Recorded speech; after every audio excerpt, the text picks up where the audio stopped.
Hey YouTube, and welcome to part one of my Airfix 148 scale Coyote build. I'm doing it in parts simply because my video setup is very basic. I'm using my phone. I have no ability to edit any software, so essentially my builds have to be done in one take. So in order to facilitate that, a lot of the stuff I have pre-prepared, ready for the build, and certainly where some parts are repetitive in the build.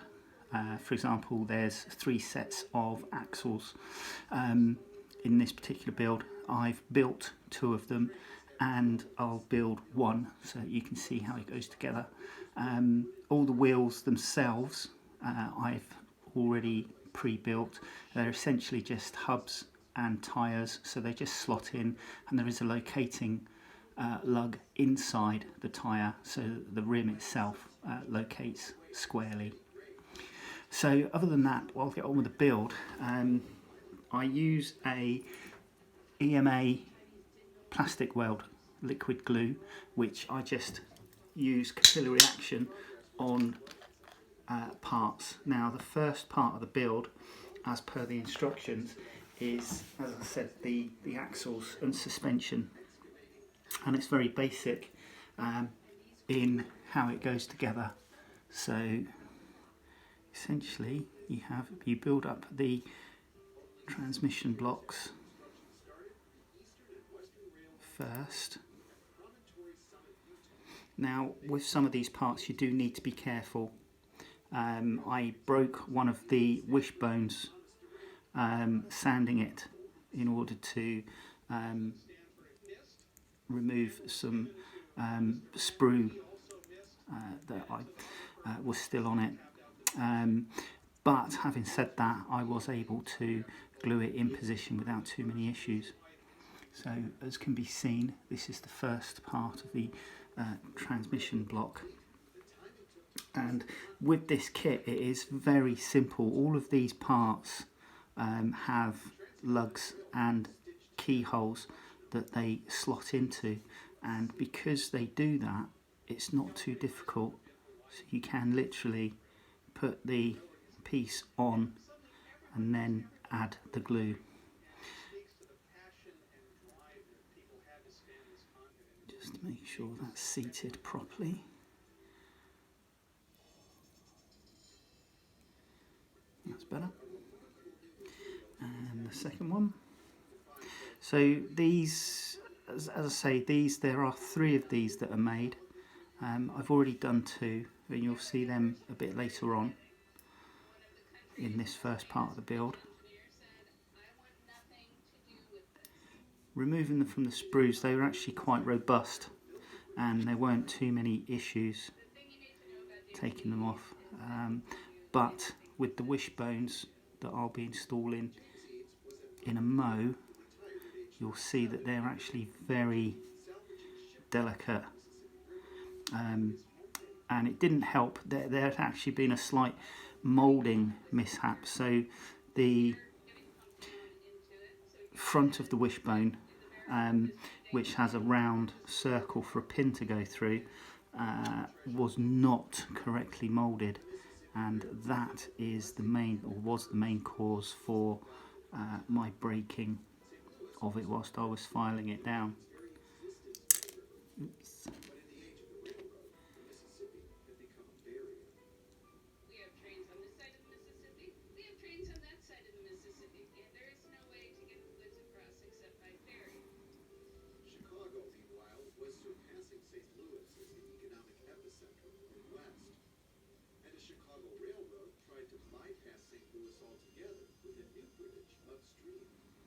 Okay, so these are the Wishbones, and these actually, as you'll see, are actually quite delicate. But again, they do just slot in to locating holes, and then there's a pin on top just there, and that will sit in place, allowing you to then just dab in your liquid cement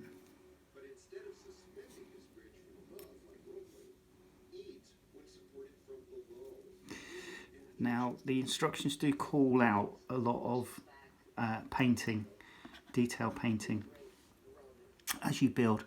I'm not going to do that. All my painting on this particular kit will be done at the end.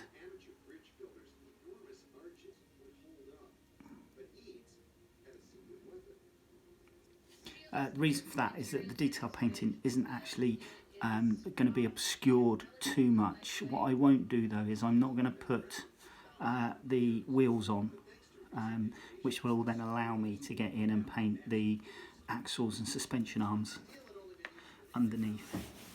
So that's the first part built. The other two assemblies are here. Now these came off of the C sprue and this one was the D sprue. And the next step is to just apply one of these to the axle. Now on this kit, this particular floor plan is slightly bent. I'm not going to bend it back in position at this time. I can do that in a little while when I've come to glue on the floor pan for the interior.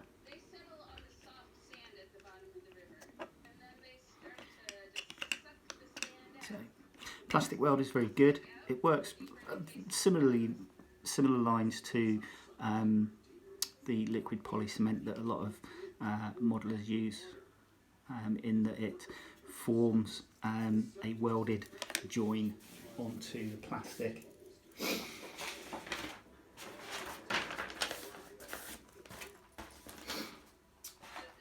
So what I'm going to do now is, this is the interior floor plan for the Coyote, and what I'm going to do is I'm going to glue this on, and then I will glue the out of shape part into position. And because plastic weld goes off very quickly, it should hold it in place without any major problems. So what I'm going to do is just hold that down there, and of course this just works by capillary action, so I'm going to pop that in there.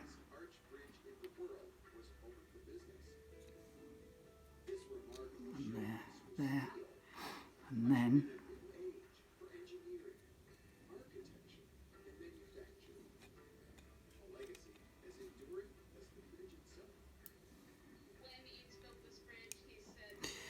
that, if I just hold it for a few more seconds, will hold without too many issues.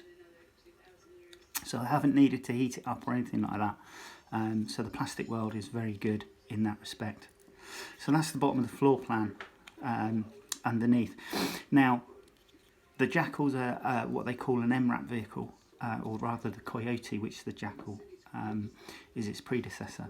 The Coyote is an MRAP vehicle, which is mine resistant ambush protection, and essentially if it was to run over a mine or an IED was exploded underneath it, the force of the blast would be directed up and outwards on each side of the vehicle, reducing potential injury to the troops inside.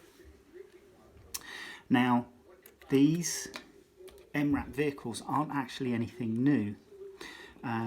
They were or have been previously used by the South Africans, who came up with a personnel carrier during their bush wars called a buffel, which was essentially a metal box mounted onto a vehicle chassis, and then just a cab for the driver, and the engine was pretty much open in its own little housing. And what they did to combat mines during those bush wars was to design it so that the body that the troops were in was triangular at the bottom, and that then meant that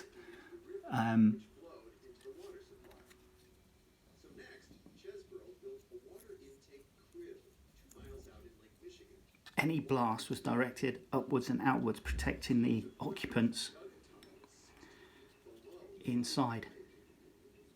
So these vehicles were designed and used in the 70s by South Africa. So as I say, the design is nothing new. It's just obviously with the IED problem that they had in Iraq and Afghan, the mine protected vehicles basically became quite hot news, especially after the failings of the snatched Land Rover, which may have been ideal for running around the streets of Northern Ireland, but was sadly lacking for the troops in Iraq and Afghanistan. So I've just put in one of the first bulkheads, and I'm just doing the air filter. Now on step, we're coming up to steps 11 and 12. What I want to do is just point out to you that in step 11 it shows these side panels already in place, but in actual fact you don't put them in until step 12. Okay, so there is some slight confusion. It doesn't interfere with the build, but I just want to point that out. So the sand filter now locates onto the square lug, which is just here.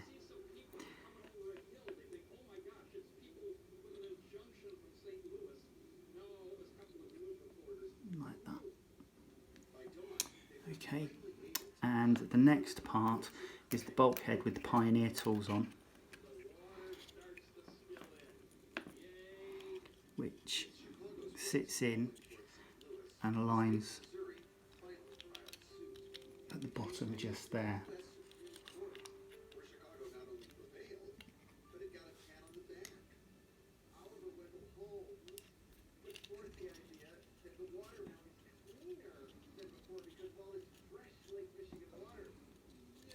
Okay. Now for the side panels, and these are pretty straightforward.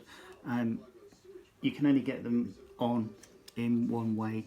They're keyed so that the gaps here match and line up with the sides. So they just pop on, and all I'm going to do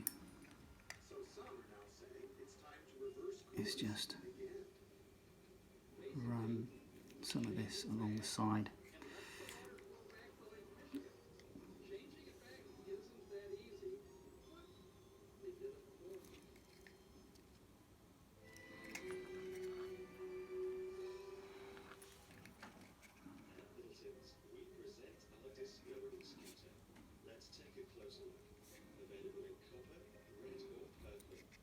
I'm just going to press that down so that it holds.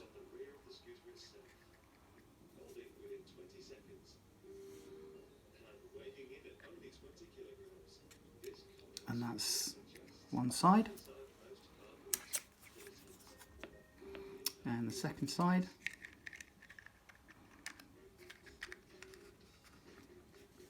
Very easily goes together, this kit.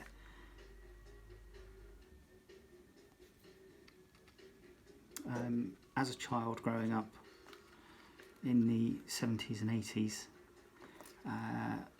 Airfix kits were a bit hit and miss, a bit notorious in their quality. And whilst you could present some very nice finished models, they were a bit of a pain to work on. Especially if you were a youngster without a proper workbench.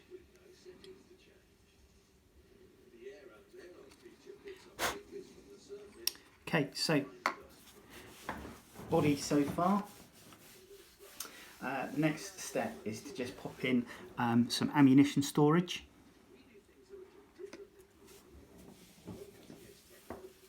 Which is located in the front. So you need to just turn it round there.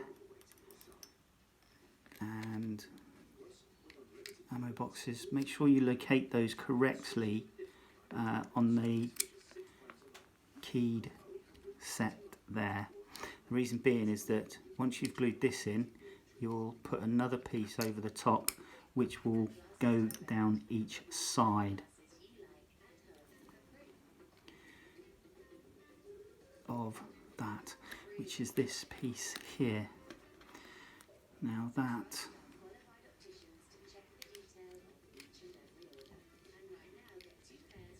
pops in and just leans against the bulkhead there.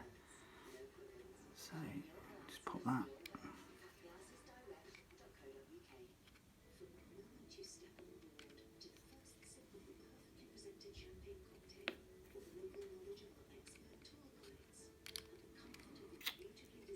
And of course there's always one. So we'll remedy this.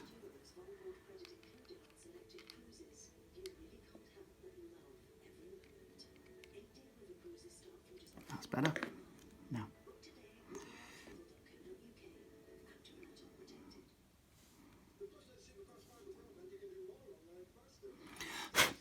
Okay, good.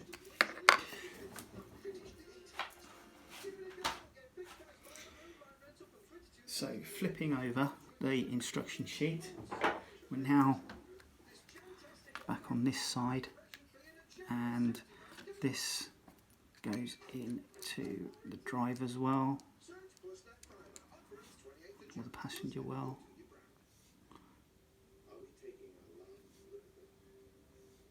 Now this is only part one of this build, so I'm only going up a certain distance in the build. Now these need to locate, and I just need to make sure I've got them the right way round. Yep.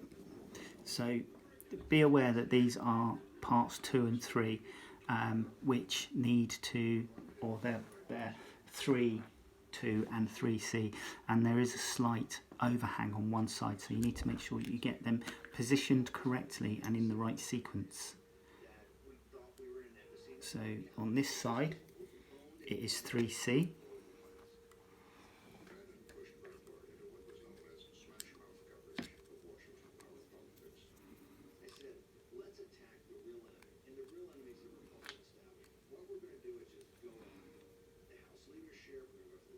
And this is 2C.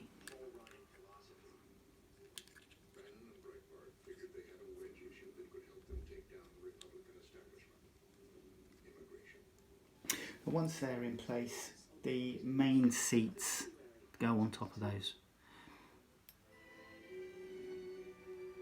I don't recommend gluing the seats to these parts first, because they could prove a little bit fiddly in the installation.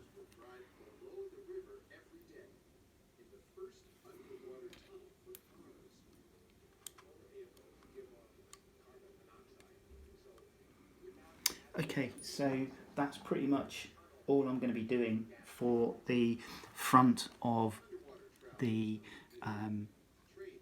Coyote here. We're now going to be doing part of the rear chassis, and these are the parts that I built earlier from the C sprue, and basically they just go on and locate underneath. You can't get this wrong. It's very simple to do.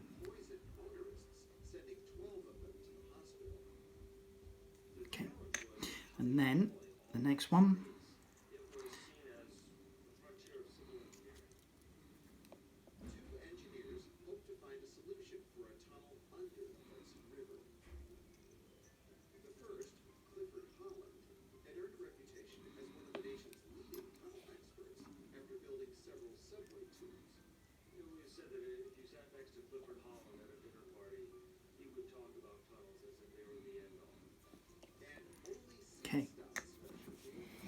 So that's that. This is then glued onto the rear of your front chassis.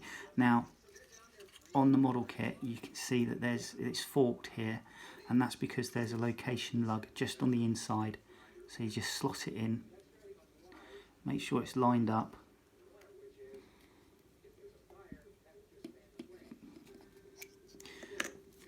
and then apply the glue.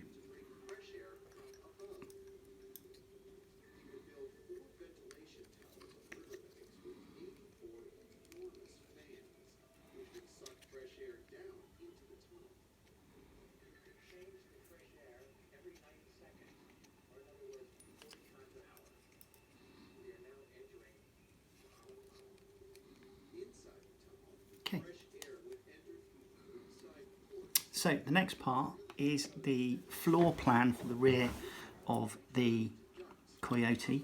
Now on here you need to pop in some mud flaps. Unfortunately, the only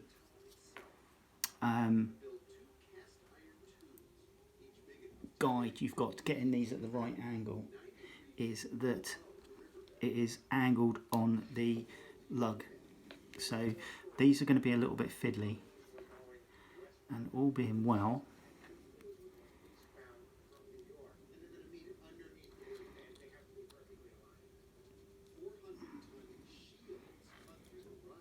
okay, so the bottom of the mud flap should align with the bottom of the floor plan there.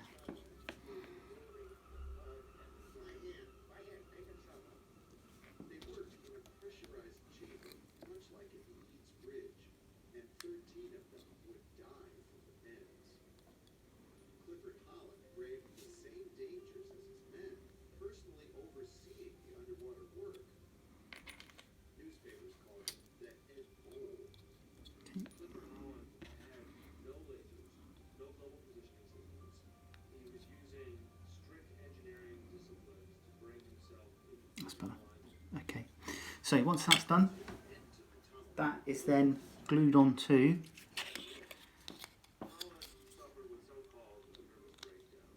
the back here. Now, again, there's a slight warping in the kit that I've got here, but because of the way that plastic weld works, I'm not too worried about it. I'm going to push it down so it's flush, and then glue it.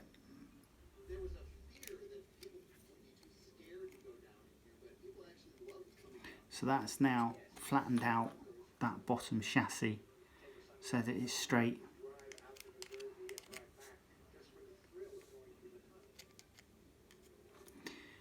And I shall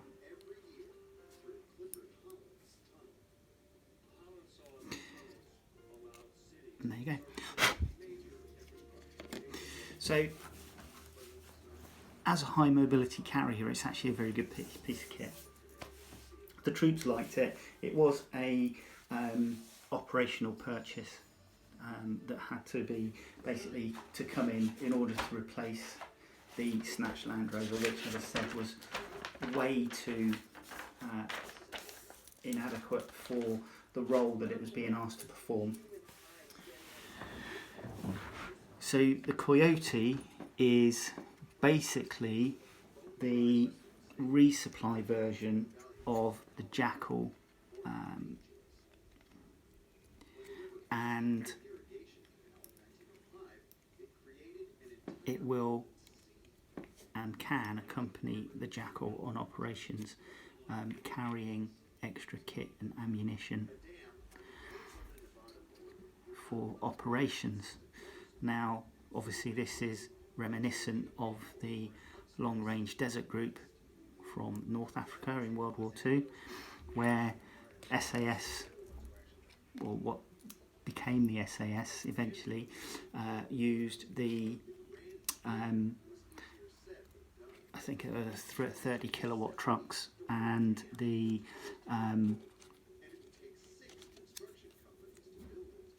Willys Jeep for their long-range patrolling. The Jeep only being able to carry a certain amount of supplies, so they had the trucks which would then carry more fuel, water, food and accessories. Quite often the basics that they would need for running repairs as well.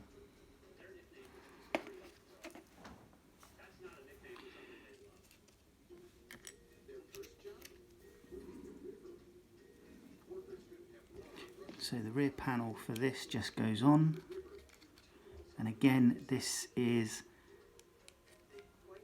keyed on the back so that you can only fit it one way.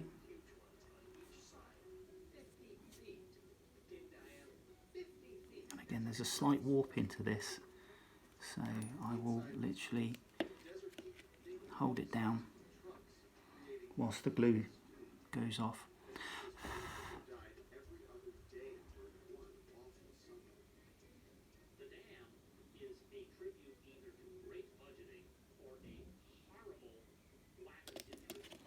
And there you go, that's that bit.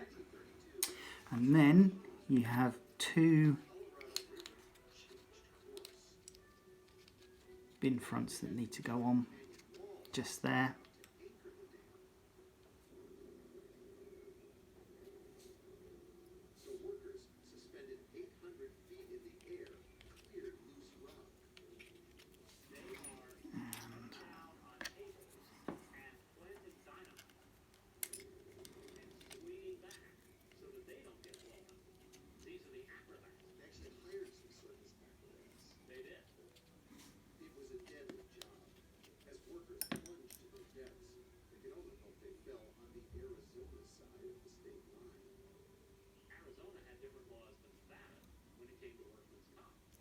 So we're now back on top, and the next part is this, which again there's a guide in there so it can only go on one way.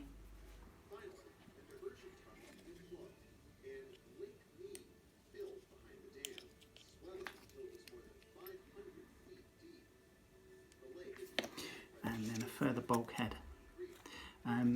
which again has guide rail here on it, so it will only go in one way, like thus. And that butts up to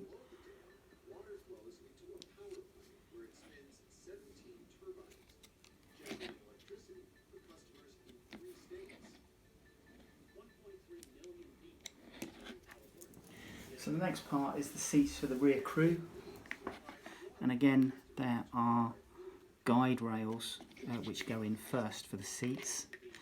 These aren't separately numbered, they're both the same part number, so it doesn't matter which one goes where, but they go on to a lug which is just in front of the bulkhead. And make sure that's standing up straight. Do the next one.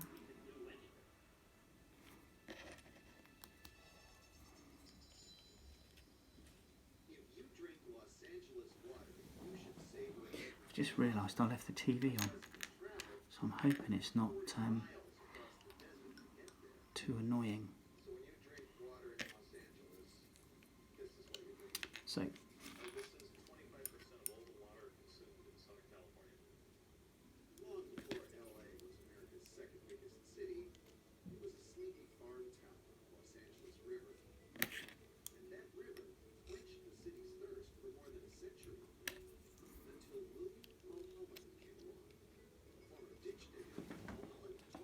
right, so the next thing we've got going on are a couple of roll bar supports, and these are slightly bent again. I don't know how long the kit that I have has been sitting around, but I do know I had it in storage for a while, unfortunately, which was subject to quite a bit of variation in temperature range. So I am expecting that some of this warping will be due to that. So they will locate, and if you just gently allow the glue to seep in, capillary action, there you go. So, and on this side, what I'm actually going to do is to make it slightly easier on myself, just dab a bit of glue there.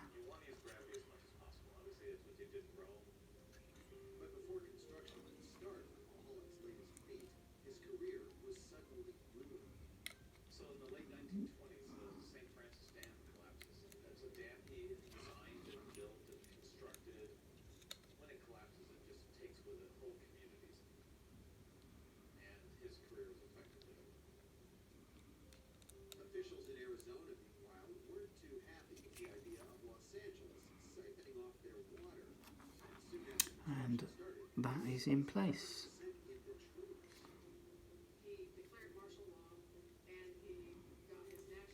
Okay, so that's as far as the main build I'm going to go. I'm going to just build these doors for the crew section, and again, these are, you need to be aware that they are numbered. For the two doors they're different, there's one for each side. The other thing you need to be careful of is that I broke one sanding it to get rid of the sprue marks on it. But that in itself is not a major drama, because this will stick to the back side of the door panel like thus. So making sure that I get that located correctly and straight. That is then, I'm just going to run and let that travel along the arm by the capillary action. And then on the inside on this one, we have the spare wheel. Now this will locate only one way on here. So it should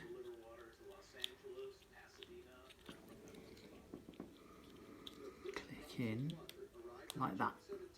So that's now in place, and I will just add some glue around the sides to make sure it stays in place like this.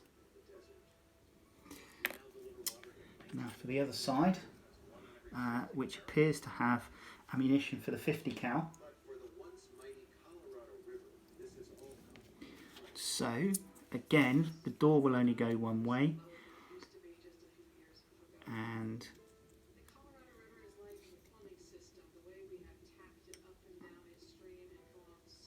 I shall do top and bottom on the actual wire frame for the door, and then on the inside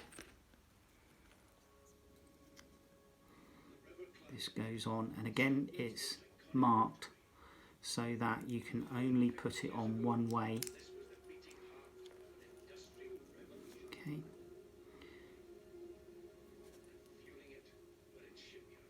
And there you go. Right, so that's as far as I'm going on the build. Those are the tyres that, as I said, I did earlier. So all being well, give me a week or so and we'll come back and do the rest of the build. Okay, thanks very much. Bye-bye.